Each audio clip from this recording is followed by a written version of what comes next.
Film ini mengisahkan tentang seorang wanita yang bernama Ollie. Ia baru saja kehilangan calon suaminya yang meninggal akibat kecelakaan. Pria itu meninggalkan seorang anak yang bernama Laurie, dan Ollie pun rela menggantikan posisi suaminya sebagai supir bis untuk mencari nafkah. Tidak lupa ia juga mengasuh dan merawat anak tirinya layaknya anak sendiri. Bagaimana kisah selanjutnya? Sekarang langsung kita masuk aja ke dalam alur cerita filmnya.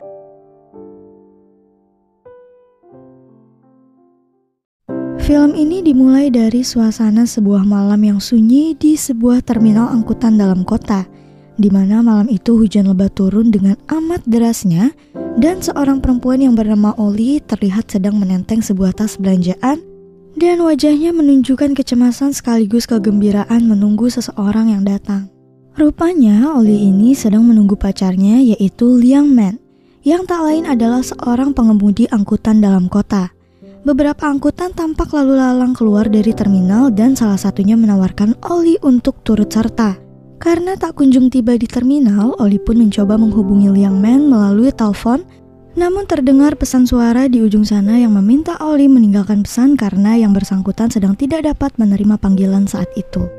Di tempat yang berbeda, masih di tengah hujan derasnya kota, sebuah angkutan kota yang dikendarai oleh Liang Man sebagai driver sedang melintas di jalanan sepi menuju ke arah terminal. Namun tiba-tiba sesaat setelah melewati sebuah perempatan, dia tidak menyadari bahwa ada sebuah truk melintas kencang dari arah kanan serta-merta menghantam mobil yang dikendarainya. Sontak saja mobil oleng dan langsung rusak parah. Tidak hanya itu, Liang Man bahkan sampai terlempar dari kursinya dan tergeletak di koridor mobil yang ditumpanginya. Liang Man pun terluka parah, tapi meski masih sadar, dia tidak mampu meraih ponsel miliknya yang tergeletak jatuh tak jauh dari tempatnya sekarang. Satu hal yang pasti, Liang Man butuh pertolongan dan menghubungi Ollie. Namun sunyinya jalanan kala itu memperkecil harapannya untuk mendapatkan pertolongan dari orang. Beruntung, tiba-tiba melintaslah pengemudi lain yaitu Well, yang terkaget dengan kondisi kendaraan minibus 1314 yang rusak parah, dan dia mencari tahu kondisi drivernya. Sesaat setelah Well memaksa masuk dengan mendobrak pintu angkot, ia membantu Liang Man meraih ponsel dan bertanya nomor siapa yang ingin ia hubungi. Liang Man sendiri yang sudah sangat lemah akibat kehilangan banyak darah akhirnya tak sadarkan diri. Well pun berhasil mendatangkan pertolongan dan melarikan Liang Man ke rumah sakit meski dalam kondisi yang sangat kritis. Ollie yang mulai khawatir pun semakin cemas karena mendapatkan informasi keberadaan Liang Man di rumah sakit. Tidak menunggu lama, Ollie pun bergegas menuju rumah sakit. Dia sempat menerima panggilan telepon dari ponsel Liang Man sesaat sebelum bertemu dokter, namun sayangnya dokter mengabarkan bahwa Liang Man sudah tiada.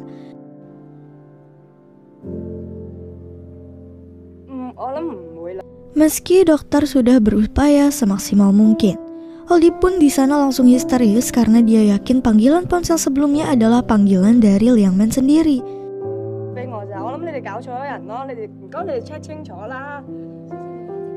Namun ia harus menerima kenyataan bahwa orang yang dicintainya itu kini sudah pergi untuk selama-lamanya. Ollie dan Liang Man adalah sepasang kekasih yang belum lama ini memutuskan untuk hidup bersama di sebuah apartemen cantik bersama Laurie, yang merupakan bocah hasil pernikahan Liang Man sebelumnya.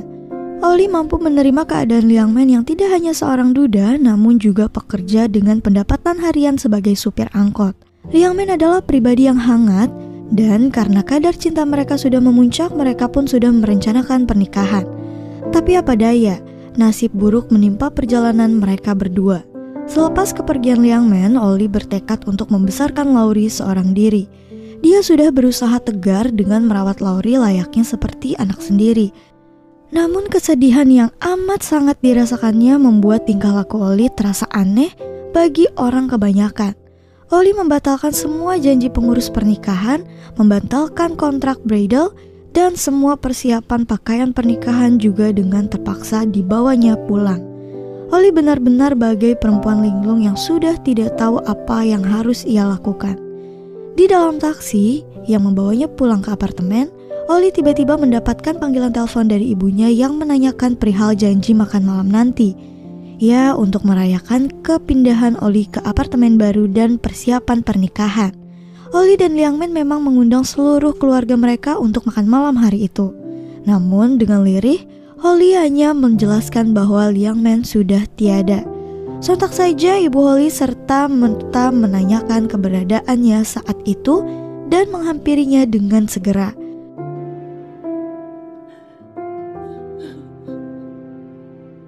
Saat itu Oli berusaha bercerita lebih detail termasuk tentang perasaan terpukulnya hingga dia sudah tak mampu lagi menangis.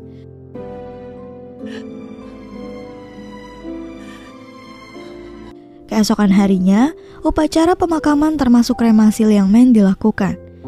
Diawali dengan upacara di TKP di mana beberapa rekan kerja sesama supir Liang Men datang mengucapkan bela sungkawa.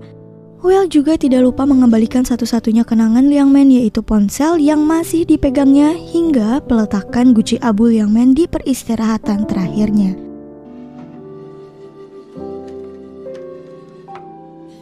Di upacara terakhir, Laurie sempat menanyakan hal yang sangat menyentuh. Kenapa Liang Men harus melakukan perjalanan jauh dan tidak mengajak mereka berdua untuk turut serta? Pertanyaan anak ini cukup menyayat batin Oli, dan Laurie meminta untuk tidak menanyakan hal yang demikian. Setelah upacara berlangsung dan Oli menyempatkan diri mengantar kedua orang tua Liang Men ke kediaman mereka, akhirnya Oli dan Laurie pun kembali ke apartemen mereka berdua. Rupanya di apartemen Oli sudah berkumpul ayah, ibu, kakak perempuan Oli dan juga suaminya. Sempat kakak ipar Oli ini mengagumi kondisi apartemen Oli yang cukup nyaman dan ayah Oli sempat bermain sebentar dengan mainan Laurie. Namun saat Oli masuk apartemen, mulailah kejadian canggung terjadi karena sebenarnya keluarga Oli masih mengharapkan Oli kembali ke rumah dan mengurungkan niatnya untuk tinggal sendiri. Kakak perempuan Oli bahkan tidak setuju dengan niat Oli membesarkan Laurie yang pada kenyataannya ia bukan darah dagingnya sendiri. Namun niat suci Oli sudah tidak dapat ditentang dengan cibiran apapun. Dia memegang teguh cintanya pada Liang Men dan berusaha meyakinkan kepada seluruh keluarganya bahwa dia mampu untuk menjalani itu semua. Suatu pagi setelah Oli mengantarkan Laurie sekolah, ia bergegas ke pangkalan angkutan kota untuk mengurus satu-satunya harta berharga peninggalan milik Liang Men, yaitu bis angkotnya. Sesampainya di sana, Charles yang merupakan montir langganan para supir angkot sudah menganggap bahwa bangkai kendaraan Liang Men sudah tidak layak pakai dan harus dikeluarkan dari pangkalan. Namun Oli bersikeras bahwa kendaraan itu harus dikembalikan ke kondisi semula. Charles menyetujui niat Oli dan memasang tarif $110.000 untuk memperbaikinya.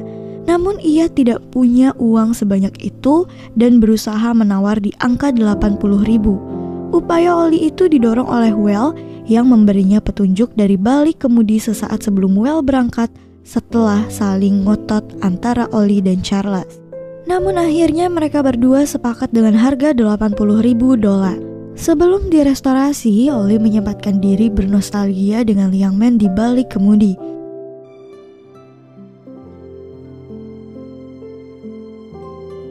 Dia menemukan gantungan kunci lucu pemberiannya kepada Liang Men. Liang Men pun masih menyimpan frame berisi foto mereka berdua di konsol dekat tip yang selalu menemaninya selama berkendara dan mencari nafkah. Tak lama kemudian Oli mendengar perdebatan Charles dengan pengemudi lain. Kebetulan pengemudi itu adalah seorang wanita. Oli pun berpikir sesuatu dan bergegas kembali ke apartemen untuk mencari sesuatu. Sebelum sempat masuk ke apartemen, Oli bersembunyi sejenak karena ia menyadari ayah ibunya datang ke apartemen sebelum dirinya. Oli memang menyimpan satu kunci cadangan apartemen Oli dan kerap datang sekedar untuk memasakkan makanan bagi Oli dan Laurie. Di dalam apartemennya, Oli mencari sesuatu yang penting, yaitu surat izin mengemudi sekaligus sebagai surat operasi angkutan milik Liang Men. Ia bersukacita karena tak lama lagi rencananya akan berhasil. Belum lama Oli menunjukkan kegembiraannya, terdengar pintu terbuka yang rupanya adalah ayah Oli tertinggal satu barang. Oli seketika bersembunyi, tidak ingin diketahui ayahnya. Ayah Oli sebenarnya menyadari keberadaan Oli karena kunci utama apartemen itu tergeletak di meja makan. Namun ayah Oli memilih segera untuk beranjak pulang.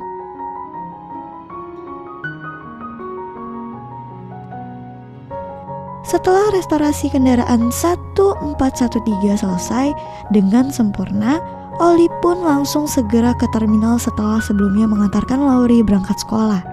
Ollie berpesan kepada anaknya itu jika nanti mungkin ia akan terlambat menjemputnya sekolah karena ada suatu urusan. Laurie pun dimintanya untuk bersabar menunggu dirinya menjemput. Singkat kata, Ollie sudah sampai di terminal dan ingin menemui kepala operasional angkutan kota. Dia meminta bantuan Will untuk menunjukkan yang mana orang yang dimaksud. Setelah bertemu dan meyakinkan bahwa legalitas operasional Young Man akan dilanjutkan Ollie, kepala operasional pun setuju untuk mengizinkan Ollie menjadi driver 1413 dan beroperasi layaknya supir angkot lain. Namun insiden kecil sempat terjadi. Ollie yang belum lihai mengendarai kendaraan minibus sempat menyenggol armada Will. Ollie sempat turun dan meminta maaf dan Will tidak menganggap insiden itu serius. Dan setelahnya minibus Ollie nyaris menyerempet pembatas pintu keluar. Meski lolos dari insiden, namun aksi Ollie menyisakan kekhawatiran bagi supir lain.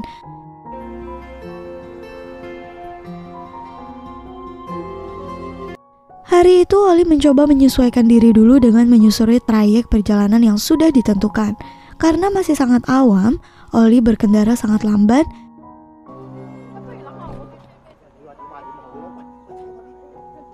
dan sempat menjadi cemoohan oleh pengendara motor yang melintas.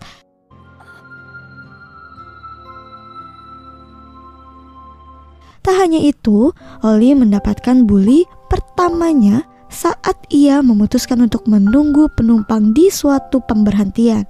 Namun karena Ollie sudah bertekad bulat menjalani pekerjaan itu, maka segala bentuk cemoohan orang lain tidak lagi digubrisnya. Setelah yakin bahwa dia sudah beradaptasi dengan kendaraannya, dia pun memutuskan mengambil penumpang. Namun, dia juga harus belajar untuk mengoperasikan panel penanda di kendaraannya yang menunjukkan ia sedang beroperasi. Tak jarang penumpang Ollie mengeluh karena Ollie melaju sangat lamban.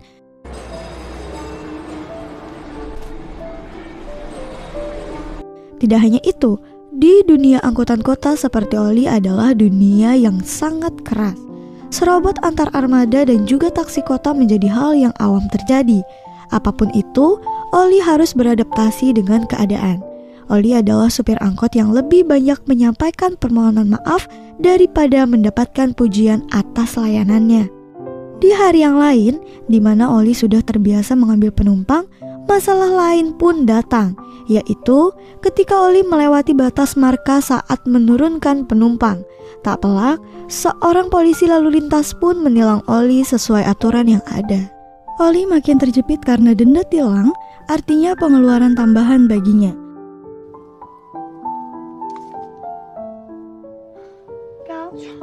Belum lagi masalah preman di sebuah halte yang hanya memberikan penumpang naik ke armada yang sudah bekerja sama. Tentu jika penumpang tidak masuk ke dalam angkotnya, artinya Ollie tidak mendapatkan pemasukan. Cobaan demi cobaan yang datang silih berganti sempat membuat Ollie tertekan dan menangis sedih mengenang Liang Man. Dan candaannya selama hidup bahwa pekerjaan sebagai supir angkot adalah pekerjaan yang cocok baginya. Selain itu, pendapatan Liang Man akan sangat banyak daripada menjadi pekerja lepas lainnya. Tidak sekedar tekanan dalam pekerjaannya, Ollie juga tertekan dengan jadwal wajibnya antar jemput Laurie sekolah. Laurie kerap kali terlambat dijemput sehingga dia mendapatkan teguran dari sekolah Laurie. Malam itu, ketika Laurie dan Ollie sudah sampai rumah, Ollie segera memandikan Laurie seperti biasa, menggantikan pakaiannya dan segera menyiapkan makan untuk mereka berdua. Menjelang tidur, Laurie, sang anak TK yang polos itu bergegas ke kamar, namun sebelumnya dia menekan mesin penjawab dan menelpon nomor Liang Man. Tentu saja hanya diterima oleh kotak suara Liang Man yang di ujung sana. Terdengar suara khas Liang Man. Bocah itu meninggalkan pesan bahwa ia komplain soal Ollie yang menyetir amat lambat, suka terlambat menjemputnya, dan menyampaikan pertanyaan soal kapan Liang Man pulang atau mengajak mereka berdua turut serta. Tingkah pola Laurie ini serta-merta mendatangkan haru dan sangat menyayat hati Ollie seketika. Ollie merasa sangat jatuh dan hampir tidak sanggup menjalani kehidupan ini tanpa Liang Man.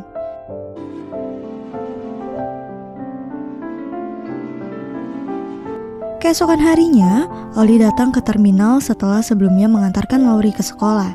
Ia menemui Well dan bertanya apakah ada pesan terakhir Liang Men menjelang ajalnya. Bagaimanapun, Well adalah orang terakhir yang bersama dengan Liang Men.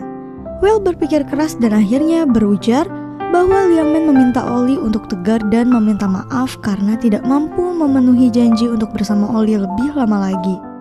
Oli tertunduk dan memahami apa yang diucapkan Well. Seketika, Oli ingin beranjak untuk narik angkot.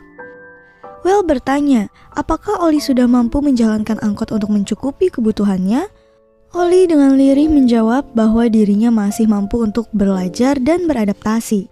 Karena iba, Well pun menawarkan diri untuk memberikan training singkat kepada Oli. Oli pun akhirnya setuju dan momen canggung pun terjadi. Karena saat Well duduk di belakang kemudi, dia melihat deretan foto layaknya meja kerja berjajar di konsol minibus. Well memaklumi hal itu, karena Oli memang tidak pantas bekerja sebagai supir angkot.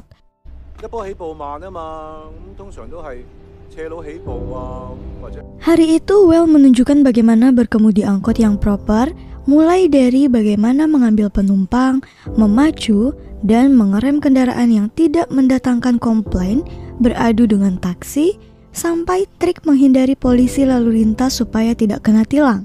Oli menyimak semua penuturan Well dengan seksama.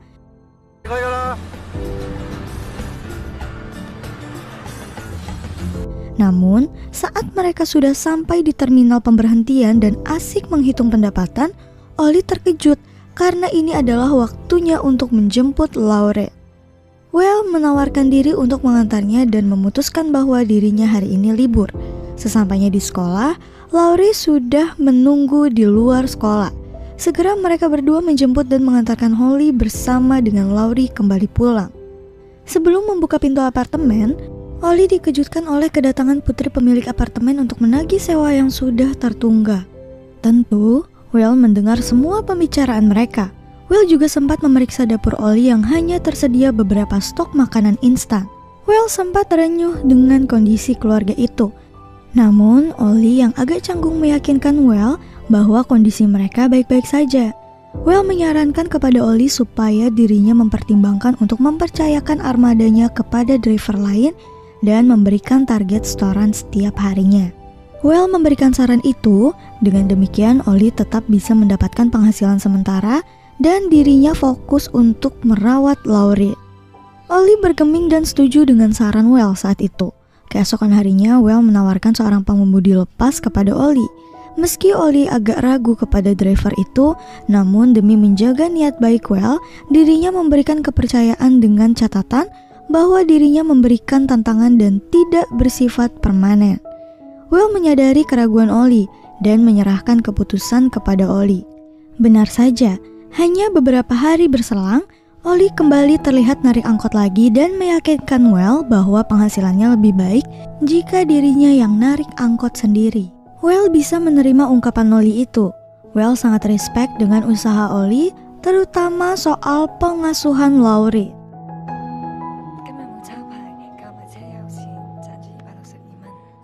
Sedangkan Well sendiri adalah seorang laki-laki yang hidup sendiri tanpa anak, tanpa istri. Hal ini karena anak istri Well memilih meninggalkannya setelah Well bersikukuh menjalani hidup sebagai supir angkot. Well hanya ditemani ikan peliharaannya di apartemennya yang sederhana.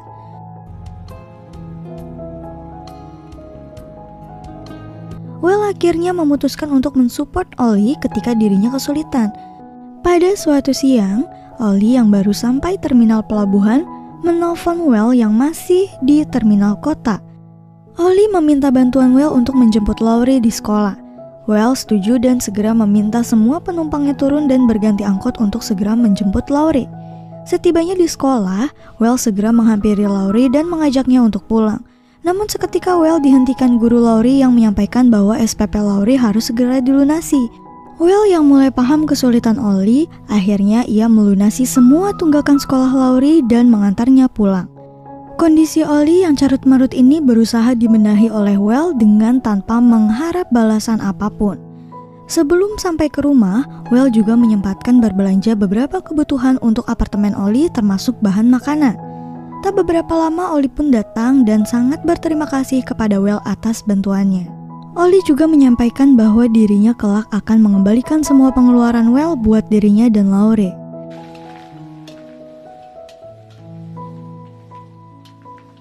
Hari demi hari mampu dilalui Oli dan Laurie. Well juga kerap menjemput Laurie dan akhirnya Laurie memanggilnya Lucky karena keberuntungan demi keberuntungan datang setelah kehadiran Well. Tentu Well tidak keberatan akan panggilan itu.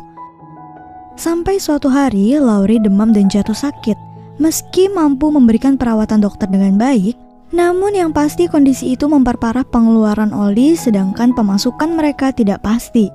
Puncak carut-marut Oli datang ketika dirinya sudah tidak mampu lagi membiayai sekolah Laurie dan harus memilih antara menjual angkot satu-satunya atau melepas pengasuhan Laurie. Momen ini begitu menyentuh karena Oli dengan keras meminta dukungan baik dari keluarga seperti ayah dan kakak perempuannya. Meski harus bersih tegang dan adu mulut, namun belum juga diperoleh solusi.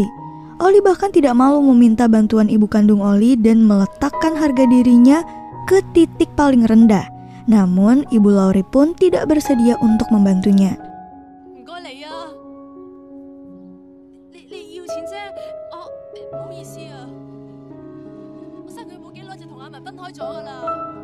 Karena putus asa, Oli ini sampai berniat melepas Laurie ke panti asuhan. Dengan sangat berat hati Oli melakukan itu. Laurie juga tidak ingin berpisah dengan Oli.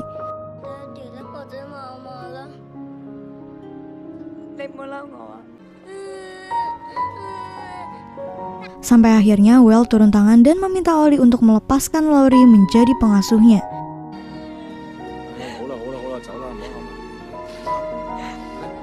Dan jika Oli berkenan, demi memotong pengeluaran sewa apartemen, Oli memberikan penawaran baginya untuk tinggal di apartemennya. Oli sangat berterima kasih karena sudah menjadi pahlawan dan kala itu dirinya makin rindu akan keberadaan Liang Man di sisinya. Masalah demi masalah yang mampu dilewati Oli tidak otomatis menghindarkan Oli dari masalah baru. Suatu malam di mana Oli melintas di sebuah jalanan menuju halte yang dijaga preman, Oli menyerobot penumpang dan mendatangkan kemarahan preman di sana.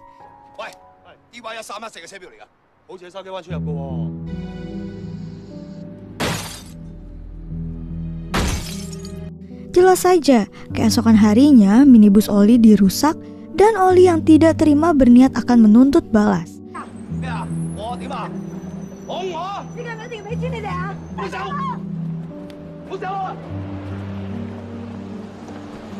Well kembali menjadi pengingat Oli bahwa semua ada aturannya, baik yang tertulis maupun yang tidak tertulis. Seharusnya Oli tidak melakukan itu. Well pun berusaha memperbaiki masalah ini dengan mempertemukan Oli dengan kepala preman.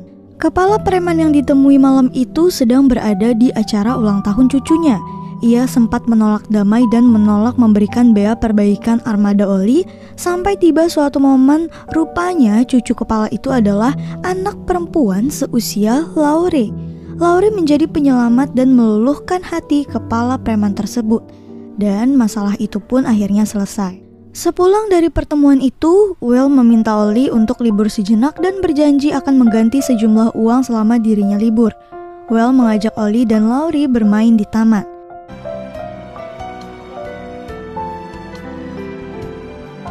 Liburan sederhana itu mendatangkan kekaguman Oli kepada Well dan dirinya memandang Laurie yang bahagia bermain bersama Well.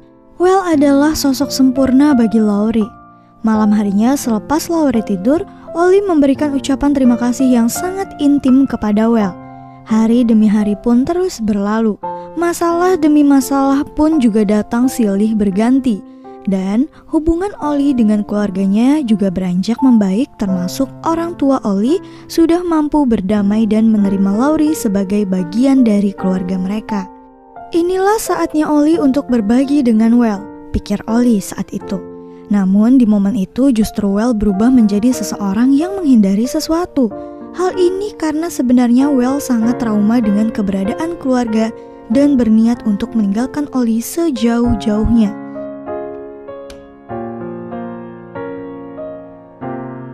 Namun di saat yang sama, Oli mampu meyakinkan Well untuk mencoba dan dirinya berjanji untuk tidak membandingkan Well dengan Liang Man. Momen menyentuh ini adalah akhir cerita bahagia antara Ollie, Well, dan Laurie. Film ini memberikan pesan moral bahwa hidup itu harus terus dihadapi dengan kepala dingin. Move on, dan hidup itu terus bergulir. Lupakanlah masa lalu dan lihatlah ke depan. Tidak keras kepala dan tidak egois karena selalu ada kesempatan kedua dan jalan keluar di setiap masalah yang ada. Dan film pun selesai. Mohon maaf apabila ada kesalahan dan kekurangan dalam video ini. Terima kasih.